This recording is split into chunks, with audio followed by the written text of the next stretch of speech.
Kathleen Sebelius getting ready to give her victory speech at the Holiday Inn.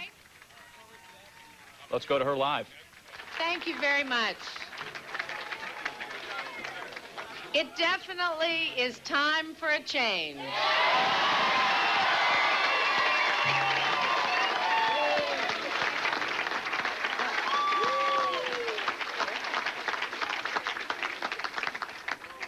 The voters have chosen John Moore and me to lead this state.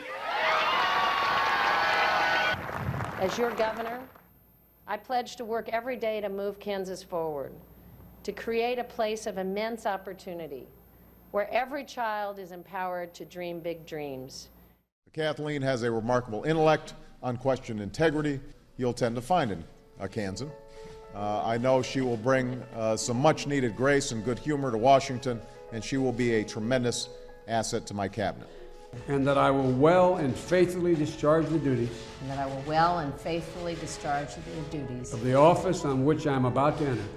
Of the office on which I'm about to enter. So help me God. So help me God. Congratulations. Congratulations, Charlotte.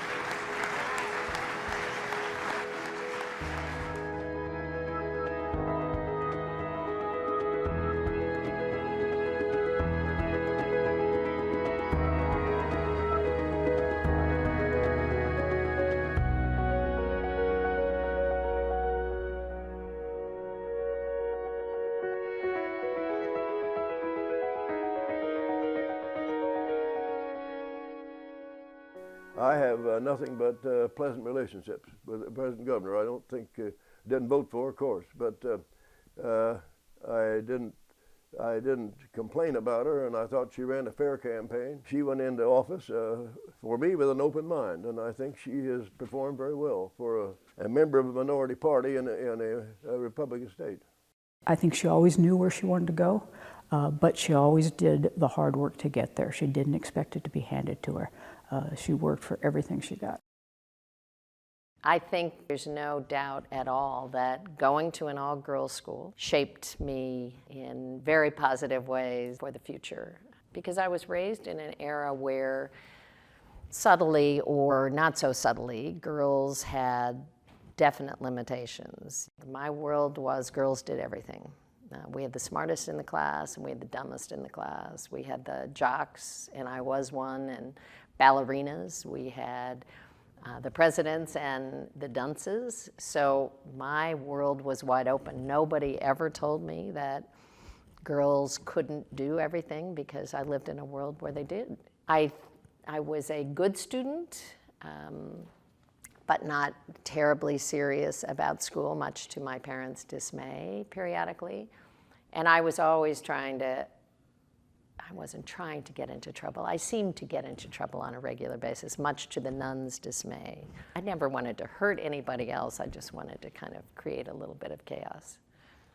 He felt it was really important for us to understand at least what he believed in and why he was saying what he was saying, and kind of arm us with the information that we could use in our conversations with kids. I was the issue person, so I learned, I think from a very early age, to be able to explain myself, defend myself, and also to learn that if people knew what you were doing, even if they began with a different point of view, often you could bring them around. And most of all, I think I learned that it's important to have a moral compass. It's important to have courage enough to take a stand on issues that are serious and defining. And even if you lose, it's not the end of the world. My first job in Kansas was at the Kansas Department of Corrections. I'd done criminal justice work in Washington, and I applied for a job and was hired. There were lots of men in that office who found my hiring to be very distasteful and made it clear the whole time I was there that it was very distasteful. From the start of being here in Kansas, I began to interact with the legislature and decided that was a pretty interesting place. Then Judy came to me and said, well, why don't you run? And I thought, well, that's interesting. So the legislature actually appealed to me as a way to go home. Busy for 3.5 months a year, much more flexible during the summer months and others, an opportunity to really spend more time with my kids, which is sort of ironic because a lot of times people read my resume and say, oh, you ran for the legislature to be governor. I say, well, no, I actually ran for the legislature to go home.